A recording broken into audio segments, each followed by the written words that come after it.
Welcome to Coffee with the PSL Council. I am Teresa Aronson from the St. Lucie County Chamber of Commerce. It's our pleasure, our honor to facilitate this event every month. We typically do it the third Tuesday. It's free. It's open to the public. It starts at 8:15 at the Community Center on Aroso. And we throw in coffee and Danish, courtesy of Steamworks Coffee, right there on US 1 in Port St. Lucie. Yes, we love them. They're going to be doing jambalaya for an event that we have coming up. Check out our website. And of course, I have my sponsor. We have a new sponsor. We just started having rotating sponsors, and I think it's brought a lot to the show. Please welcome this month's. It is the Children's Services Council and my good friend Sean Boyle. Thank you for having me. Welcome.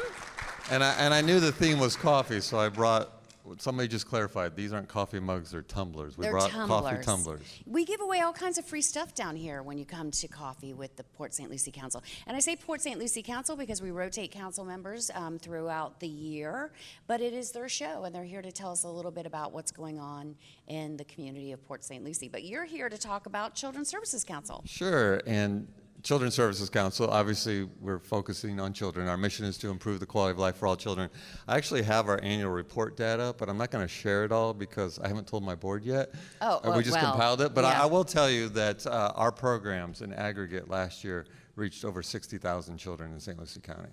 So think about that. How many children do we have in St. Lucie County? Almost 70,000. So yeah. we're hitting almost close to 90% of all the children in St. Lucie County. And we have 5 priorities. I'm going to put you on the spot. You already had a dress rehearsal. I did.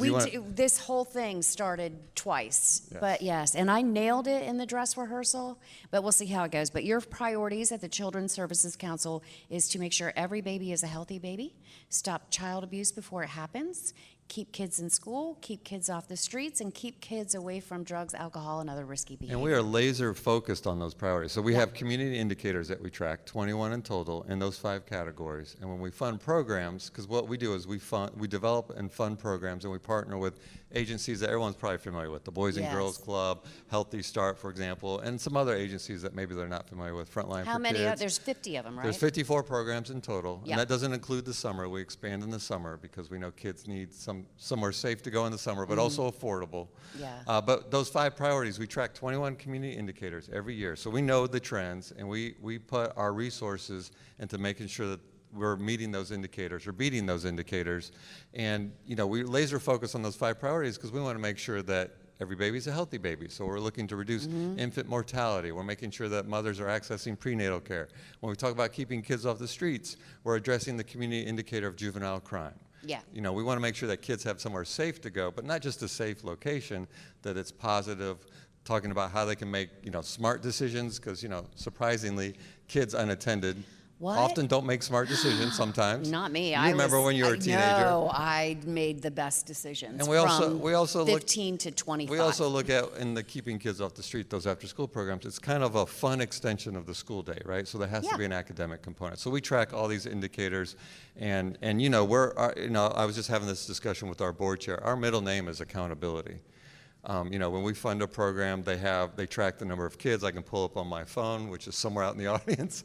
I think I see it right there. I know, I see it. It's on the table. We can see how many kids are in a program by the day. We can see where the zip code is. They have goals they have to meet. We can see their performance. But we also, when we fund, because we are a unit of local government, a lot of people don't realize that. So this is your money, and so when community's money. Yes, when the community is giving you money, there are requirements for accountability. Absolutely, and we don't, I think our programs would love it if we just gave them the money up front, but we don't do that. We fund on a reimbursement basis. We literally do 54 desk audits a month to ensure that the money that we're, sending out is accountable, and then we can, if the taxpayers want to know, we can account for every single penny.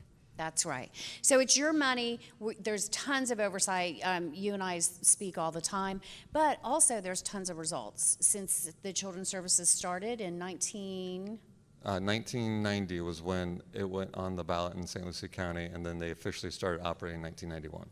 So since then, we've made huge strides. We've struggled in our community with some of the areas of issue that you tackle, teen pregnancy being one of them, and we've had great improvement, over the years. Yeah, when I wasn't here when it started in 91. I came in 97, but 91 they did a community needs assessment, and basically mostly at that time it was 17 indicators. We've expanded to a little over, I think it's over 21. But in those 17 indicators, we were behind the state average in 13 of those 17. And you bring up the teen birth rate. Teen birth rate for females ages 10 to 17, and let that sit in for a minute. 10 to 17 was about, I think it was 24.9 out of 1,000. Currently, it is now 2 out of 1,000. So we know that when, and it's not just the Children's Services Council, it's all of our funded partners, it's the United Way, it's the faith community, it's the business community. But when we make children a priority, we can move those indicators for the better of our community. Right, and you fund the programs that are making the difference, like the home visit from a nurse for every baby born in St. Lucie County. Yeah, infant mortality rate is dramatically reduced, and one of our programs is when a mother gives birth in St. Lucie County. It's a voluntary program, but typically about 86% of all births take place in this system of care. A registered nurse will come to the home within 1 week of them delivering and check. I always say check on the health. They check on the health of the mother, health of the baby, stress level of the father. Yeah. Having been there, done that. But that program has literally saved mothers and babies' lives. Mothers that were preeclampsia and they didn't know it until the nurse checked their blood pressure and said, "Hey, you got to go to the doctor." Babies that were failure to thrive, and maybe the new parents didn't know. Literally have saved mothers and babies' lives. But really what it does is it gives that family confidence. And when you give that family confidence and they feel secure in what they're doing, guess what they're going to be? They're going to be a better parent. And what does that do? That leads a better outcome, not only in when they're infants, but also in school, helps prevent child abuse, all that research. Yeah, and you said 60 out of 70,000 students you guys, your programs have come in contact with.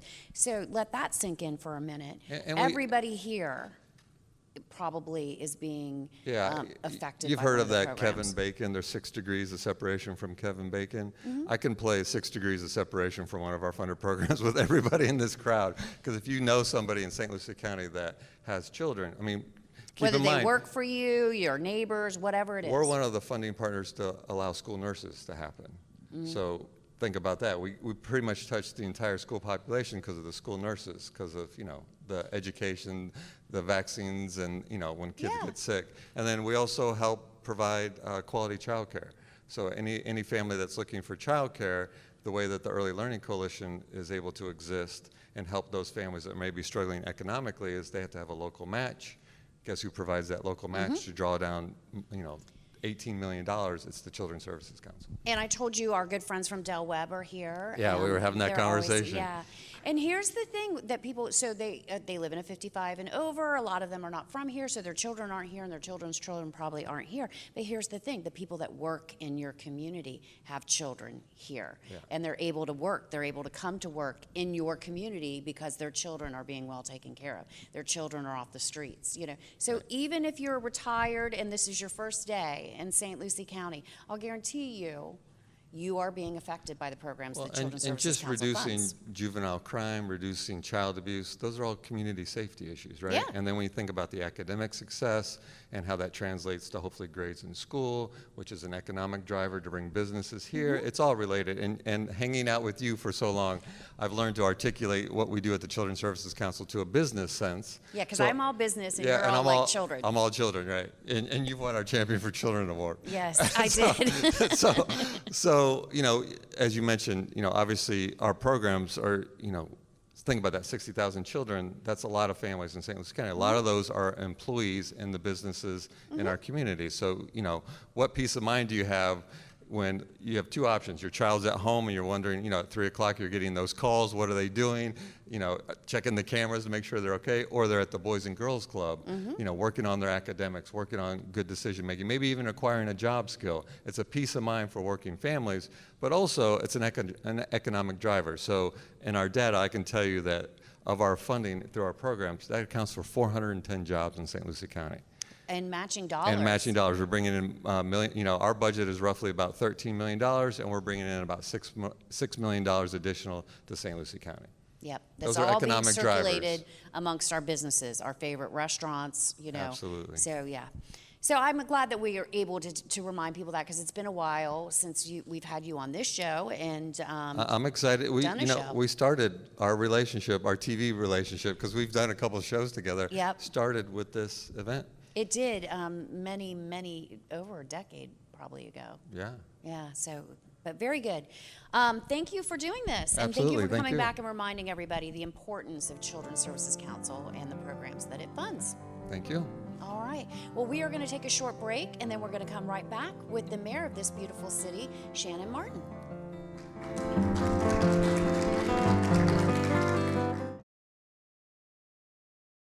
Welcome back to Coffee with the Port St. Lucie Council, and I'm just going to get right to it. We are joined by our mayor of this beautiful city with a beautiful new logo, because we did talk about that, and I tried to match it a little bit today.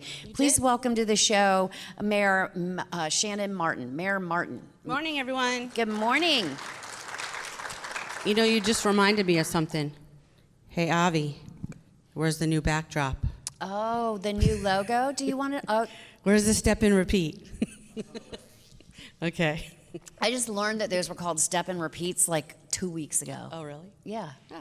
I didn't get that. So you were today years old? Yeah, when I learned that. I was 2 weeks ago years old when I learned that. But are we going to put the new logo up there? Sure we are. Everybody's seen it, right? Everybody here's seen it, I'm sure. We want everyone to see the brand and join in with the vision, and we want all of our residents to know that we are the heart of the Treasure Coast. We are. And we're getting a big heart in Del Webb's area. Yes, there's been a delay. Okay. When the pieces came over, I guess they were damaged in shipping. So there's been a delay. They were supposed to be here by now.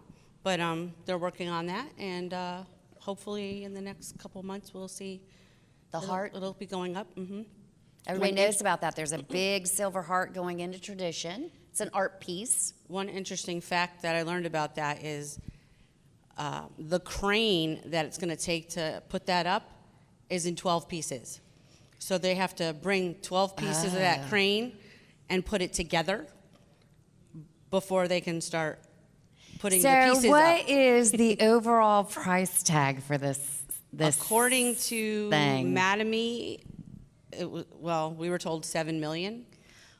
So that's the most expensive public art piece in the history of our city. It will be. Okay. And it was Matamy's choice. You know, they want to beautify their area. Like just so you all know, you didn't pay for it. That's right. I know. You see the sigh of relief on people's faces like, I bought a $7 million the city didn't pay for it. No, and that's still one of the biggest things that I get asked all the time because people don't understand that we have a public art fund and the developers have a choice to pay into the fund or to provide the piece, and they chose to provide the piece. They chose to provide this piece. Yeah. And if they chose to donate to the fund, we would put it in a public space like we're doing now, and then there's sort of a committee and the council blesses the artwork that goes, but it wouldn't have been $7 million. No, it would not have. It definitely would have been less. Yeah. So kudos to Matamy for... Yeah, that's what they chose, and I think it's going to be great once it's up. I have so much to say that I'm not going to say. And it's going to have a nice shopping area right behind it. Oh, that's good. With the Aldi as the signature grocery store. You're getting an Aldi. Did you all know that? Yeah. They always know more than I do when it comes to, because they're on it. The entertainment area was on the news today. Yes, on we'll talk about rinse and repeat. I saw it 10 times. Yes, about the entertainment district, 19.79 acres. Yes, that we have. But again, nobody's commenting because they have not submitted any paperwork, right? We have a letter of intent, which we approved, and that's going to move forward for them to purchase the 19.79 acres. So they haven't even bought the land yet, but they have a letter of intent. Yeah. But this is how I feel at the chamber. Until somebody pulls a permit, we're just waiting. From my conversations, I do believe it will move forward. They have some interesting concepts that they're proposing. So we'll see how that shakes out. That same group is also interested. We have 2 other parcels that remain. Okay. One's a 42-acre parcel, and one is a 35-acre parcel. It's so amazing because look at our jobs corridor. We're done. I know. With Costco Depot coming. We didn't get the store, but we got the warehouse, so we got a little something. But we're working on them. Okay. There are conversations being had with regard to a retail store. Okay. Because Costco does put stores in between 6 and 10 miles from each other. So, well, I am boycotting Costco until they come to St. Lucie County. My husband and I are differing on that opinion because he wants to try their chickens, Okay, but I am not allowing it in the house okay. because they won't come to St. Lucie County. Well, I'm too lazy to drive down to Costco Yeah, me because too. I like to be on my island here in Port St. Lucie. I call my it the island. St. Lucie County is my island. Right. But yeah, I'm So the same anytime way. I have to go out of county, I'm not too thrilled. Sean knows this. I don't like to go out of county and don't do it. Yeah. Yeah. So I guess I'm boycotting them too because I just don't go. So, Yeah. Nope, I'm boycotting it. I won't allow the chicken in the house. He's going to have to eat that in the driveway. yeah. But with Costco coming, it's really exciting because that's almost 2 million when it's all said and done. When the 2 phases are done, that's 2 million square feet of the warehouse distribution space. That's huge. It's huge, and it will be our biggest economic development project. And it's bigger than the Amazon on Midway, right? I believe so. Yeah, Yes. I think that one's only $1 million. Yes, maybe? it'll be, when it's said and done, it'll be almost 2 million. It'll be 1.9 million. So yes, it'll be bigger. And And there's no room to sell some chickens in there. Tell them to call me. not yet. But if the retail store goes in, so I hope so. yeah. So but that, like I said, that same group is looking to obtain another parcel from the city for additional entertainment area, lifestyle center space. So we'll see what comes out of that. And I know there'll be controversy everywhere, but I'm open to little lifestyle enrichments. Absolutely. Yeah. I mean, it's pretty interesting how excited our residents get over, restaurants and shops. So the same development group has the 6 acres across from the Burger King in Tradition on Village yeah. Parkway. And a sign went up recently that said, First Watch, There's 4. Bonefish Grill, Max. and then the Outback, right? Yeah. You would And not one more. believe the buzz on social media over putting up the sign, and then, of course, commenting on the restaurants, especially the first 2. First Watch and the Bonefish Grill. Yeah, they're And- popular restaurants. Yeah, I guess I've spent too many years at the Chamber. Yep. And so this will be my, I don't think, 17th year. So I don't like chains. I'm just going to be honest. It's if you look all along the Gatlin corridor, right? And everyone complains about the strip centers. But the strip centers are the mom and pops. Yep. And so we really shouldn't be complaining about those strip centers because not only they look beautiful, Yeah. but that's where our mom and pop businesses go. So we should be supporting our mom and pop businesses. And like I said, if you look on the corridor, there are some really cool restaurants coming. There are. Some Latin restaurants. There's a so- couple mom and pops on Right. Gatlin that I frequent, and I love them. Honestly, listen, try it. The food's pretty darn good at some of these mom and pops. You're going to get a little bit. Ooh, They are. and then in Tradition, Nana's Yes. Soul Food opened up the other day. I heard it was great. Is great. I haven't been there yet. I haven't had a chance to get there. It was delicious. Yep. Yeah, it was delicious. Now, it's a family-owned business. They have some restaurants in Charlotte, and this is their first in Florida. So, Right. a mom and pop. Sure. It's not Bonefish or Outback. Right. Which, from the Chamber's perspective, we see them one time at their ribbon cutting, and we never see them again. Yeah. So, I'll take my mom and pops. But good for you. How do you guys feel about it? They're excited? Yeah. And the most thing I'm excited about, for all you who know me, I'm a crazy cat lady. Right? Are we getting that? We are Cafe getting finally? We are finally getting our first ever cat cafe. Yep. It's going to be on Gatlin Boulevard.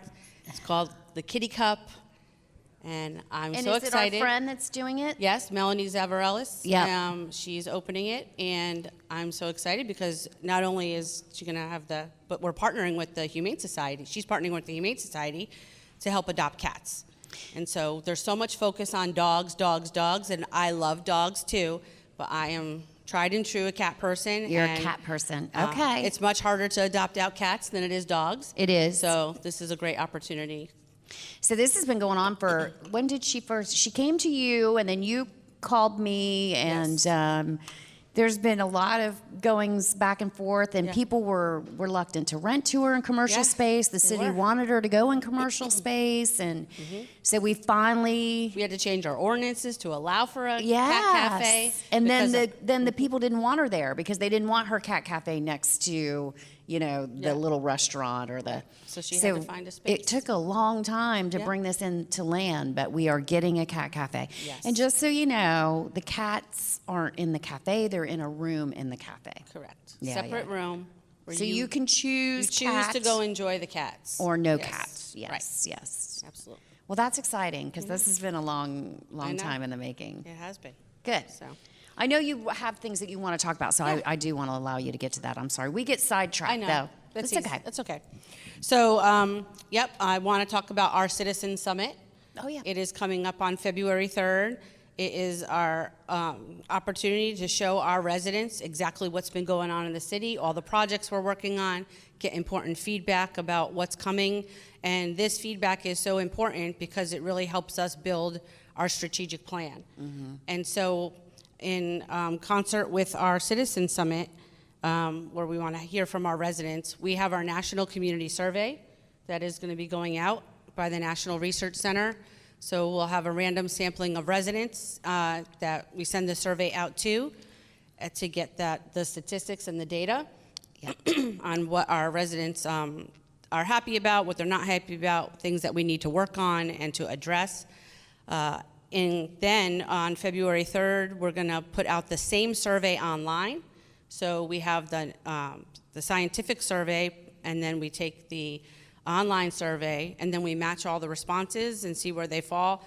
And those two surveys and our Citizen Summit help, like I said, helps build our strategic plan. So we'll have our February workshop that starts having us look at our budget. We sit down and it's a 3-day kind of workshop retreat. We're going to look at where our revenues are trending, where our expenditures are trending, initially what the needs are of some of the departments. And so we'll start building on what we need to do budget-wise and give direction to the city manager. Then we'll go into strategic planning once we have all the data from the residents and figure out what we need to do in order to change our strategic plan for going forward. And then our budget process will start. So every new year, I know. we start our process all over again, Yep. and it's a lot, but that's how we work, and that's how we get things done, and that's how we build our community for our residents. So Good. it's excellent. Looking forward to it. I'm going to look over because I got an advanced copy of the survey, so I'm going to fill it out. Not yet because it's not time, but I'm anxious to look at it. It does help, right? You want to know what people are thinking, and Yes. we can't think of everything. Right. Everybody, the one entity can't think of everything, so I'm excited about that. It's big. There's like over 100 questions on it, and I know it takes some time, but it's really important because that's how many things we really need to know about in order to, shape our future. There's so many things that go on a daily basis. It's sometimes I feel like I live in a pinball machine because it's like bing, bing, bing, bing, bing, bing, bing to all the different things, but that's how we corral all of our ideas and talk about what we need to address. Yeah, and I'm sure you do feel that way. I mean, you're the mayor of the 6th largest city in Florida, right? Yeah. We've got all the things going on. Not a lot of things. We have all the things. Right. Good. So, and then I want to talk about, because I was just talking about data and how we use data and how important it is to make informed decisions about what our residents want. And so I think I've talked about it before. So last year I had the opportunity through Bloomberg, Philanthropies, and Harvard to join the Mayor's Leadership Initiative. And ever since then, we've learned great things. I'm still in that process now. Our staff is also in the process, Kate Parmalee and Jesus Morejo, our city manager. We also were granted the Innovation Track program. So there's a whole slew of city employees who are on our team, and we're working on an innovation project focusing on high-performing public spaces for our residents.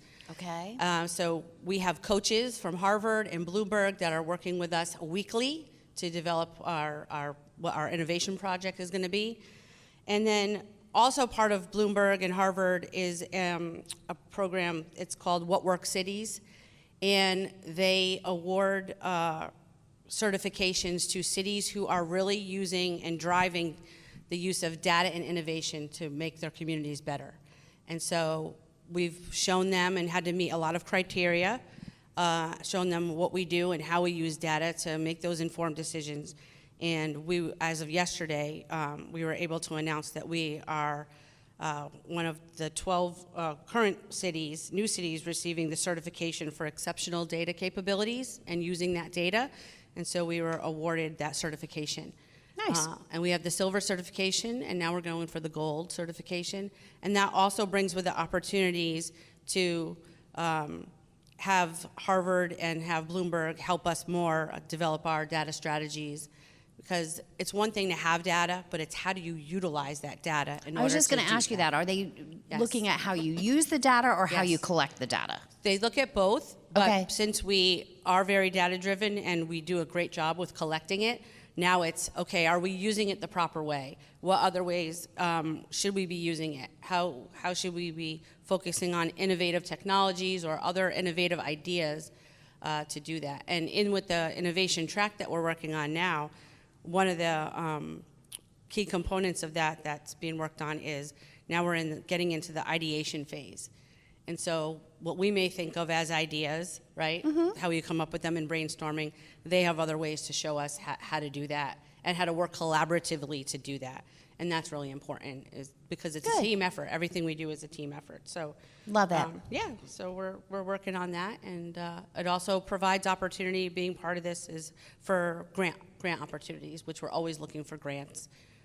Sure. Yeah, because in the last 2 years, our city has received over $50 million in grants, and that's the highest amount of grants we've ever received, and that's And for all pretty kinds remarkable. of things. A Yes. lot of infrastructure stuff, but still a lot of things. And that's Absolutely. important. Yeah, whether it be a parks project or infrastructure project, we have a lot going on, and we Love want to it. keep building on that, for sure.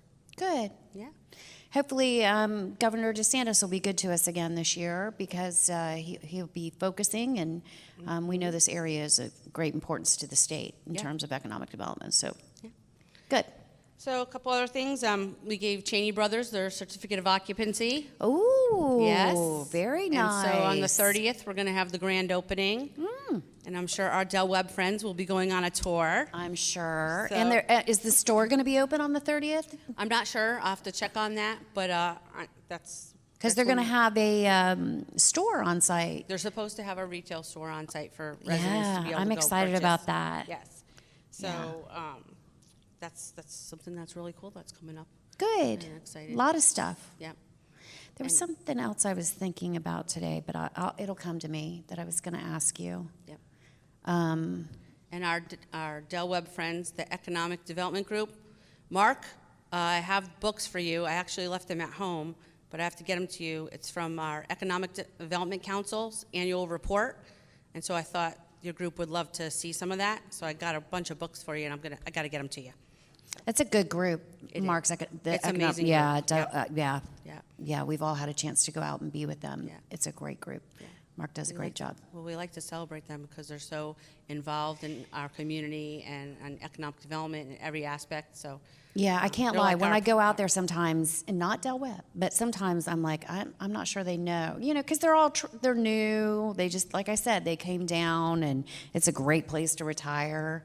But I like that group because they actually are connected to their community. they are, I think of any group, they are the most connected to our community. Yeah, So yeah. They should be celebrated. You all should be celebrated for You that. So, should, thank because you. it doesn't happen. A lot of people move out there, and all they care about is pickleball courts and Trader Joe's.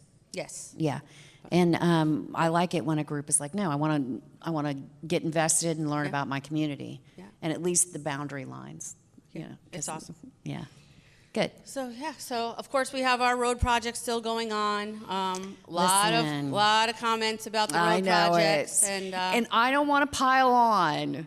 I know. Go ahead, PSL Boulevard. Let me Yeah, hear it. All like, right, well, so it just keeps getting I'm just worse. Gonna tell you, well, here's the deal. This is what happened. Okay. So obviously we know that a small portion of it is the city project, but the large portion is the DOT project. But DOT is running pretty much the whole thing because They Yeah, you provide can't the have too funding. many cooks So in when the- DOT provides the funding, DOT is going to control the project. And we need them, and we love them, because without DOT, we could not afford these projects. Right, and we wouldn't get it done. That's right. We never get them done. So PSL Boulevard South is way overdue. It was supposed to be done in December. It is nowhere near done. No, it literally is And worse. The contractor has made some errors. They've had 2 water main breaks. They've had a gas line break, all fixed at their expense, but that causes delays. Plus, does.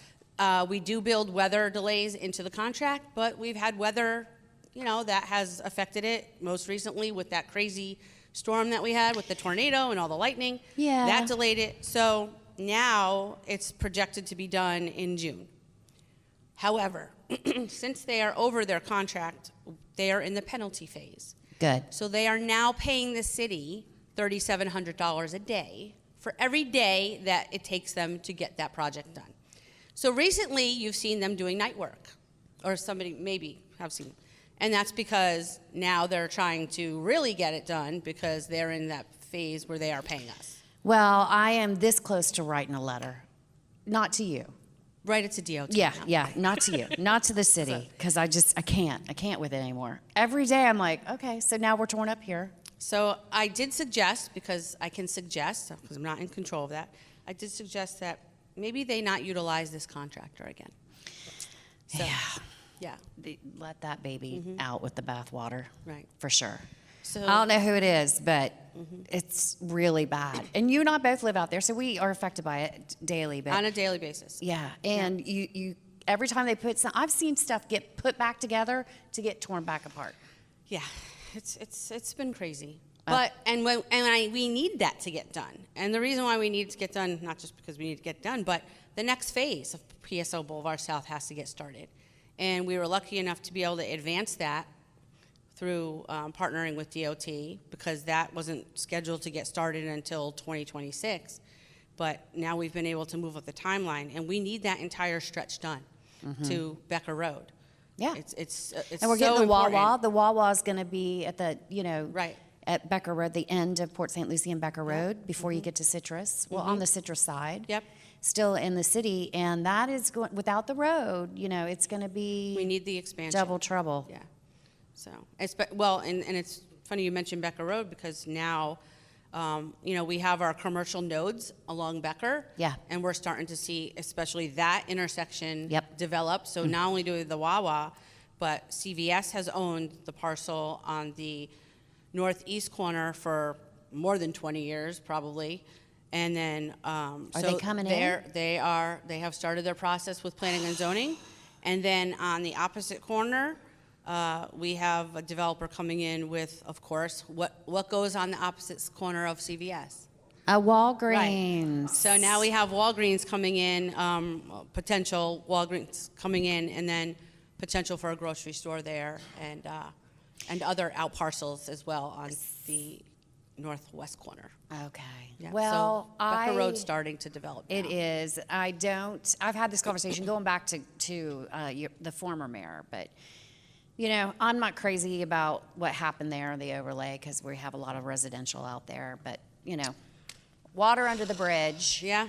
And then we're going to throw a Wawa in the middle of it, which I'm like, I don't know if that's going to be a great idea. Well, I'll tell you what, you can't get gas down there. You can't. You But- have to go all the way down to the Publix. You So- do, but you're in the car anyway. I know, but yeah. if I'm driving home, because I live right off Becker Road, literally I right literally before live the right interchange. behind the Wawa on the canal, like Yeah. right behind. Yeah. And so I have coyotes and bobcats, and all those things are really taking up refuge a lot closer to the house, because everything is, all their hidey holes have been developed. Well, you just get to take more pictures of them then and post them on Facebook. I guess so. But I had said before I wasn't real happy about the Wawa, and one of my friends is on that project. He said they're going to put up a sign that says, "Oh, you didn't want them, so no shirt, no shoes, no Teresa." Okay. At the Wawa in front of my house. That's good. And I was like, all right, I deserve that. I deserve that. I'll drive. But we do have a lot of people who are really excited because to be able to get some services down in that area, I think is going to be really key. And especially, we don't have that many commercial nodes, so that is one huge commercial node right there. So It is. And I can't get to the Walgreens and the CVS at the Gatlin and PSL Boulevard, so. oh, it's insane. Right? It really is. All right. Yeah, it's insane up there. That's for sure. But the other project everyone's still upset about is St. Lucie West, the bridge project, but that is wrapping up, and by beginning of February, that should be done. However, there are 2 other projects out there going to be happening, and I know it's painful, but for everyone that complains about mobility in the city and traffic issues, we have to do these improvements in order to make our roads wider, make sure there's flow of traffic. And so, yeah, we're going to continue to have pain, Yeah. which makes me nervous about our survey this year. But here's the thing. We have the bridge project's just about done, and then the county has a project, and we have a project on either side, because the county has one side of the bridge, and Yep. we have our side. It's county And unincorporated. we need to make intersection improvements to Peacock to So- also help. So those projects are going to be kicking off relatively So soon this afterward. is a lesson for all people, and for myself included, I need to include myself in this lesson. We're never done. We're So never gonna as be soon done. as you get that one done, you're going to start some other project that's going to tick people off. So we should probably just let it go Yes. and realize traffic is going to probably be a forever issue here in Port St. Lucie. And our mobility plan is forever going to be worked on in Port St. Lucie. When I tell you the number of road projects that Yeah. we have in our plan, So I'm going to let it go. I'm letting Port St. Lucie Boulevard go right now. I'm just letting it go. and Fine with it. And to that point, speaking of another project we're starting in the planning phase for, is the half-cent sales tax project, and that's the widening of California from St. Lucie West to Crosstown. Actually, there's a public information meeting about that tonight. We're getting all of our feedback from residents and showing the public tonight. Then we're gonna go into the design phase, and then Okay. 2026, that's gonna start to be widened because it's desperately needed. And It so is. all these projects are gonna continue. It's going to inconvenience people, It is, and but let it go. but we gotta just have a little Everybody bit more just- patience. Yeah, we got to let it go. Everyone has It's to. not going to end. Yeah, be calmer, and this is all to benefit the future of our city. Yeah, 'Cause it is. It has to get done. I mean, we can't do nothing, right? No. Yeah. If we did nothing, it'd be 20 times worse. So we're letting it go. There is tons of planning and movement going on every single solitary day, and all of our projects are in various stages, and we have many, many of them. So, yep. Did we hit everything? Pretty much. Port District is still moving forward. Yep. We did have the delay because FP&L wasn't able to get some transformers and couldn't hook up the electric. FP&L. But we're back on track, and by June we'll have that project done, and I'm so excited for that project to get done. Good. So yeah, And the History Museum will be over there. yes, History Center Museum. I'm very excited for that as well. Yep. Yeah. All right. I think we're good then, right? Yeah, those are the main things, but happy to answer questions for sure. Yeah, we do questions after, just so Yep. you know. It's a little bit of a technical issue to try to do them during the show. So I always tell people, if you have questions, you can send them in, or you can come on down. Yep. We'd like you to come down. All right. Absolutely. Good. Well, we're gonna end the show then, and then we'll take some questions. I want to thank, of course, the mayor for being with us, and Sean Boyle from the Children's Services Council for sponsoring today, and Steamworks, one of our mom and pops in a plaza on US 1 Yep. that we all should be supporting. Absolutely. For sure. Yep. And Doesn't- Children's Services Council is amazing. So thank you very much, Sean, to you and your team, because so many kids and families are helped in our community, and I don't know where we would be without them. So Honestly, we would not be in a great spot We would without not. them. We would so not. we the appreciate programs and everything else and the support is just truly remarkable. So Yeah, and Thank glad you. to be able to have him on the show to remind people, because we haven't had him on for a long time. absolutely. All right. All right, with that, everybody, thanks to Avi and Gus and our friends from Del Webb for always joining us, and we will see you next month, everybody. Have a great day.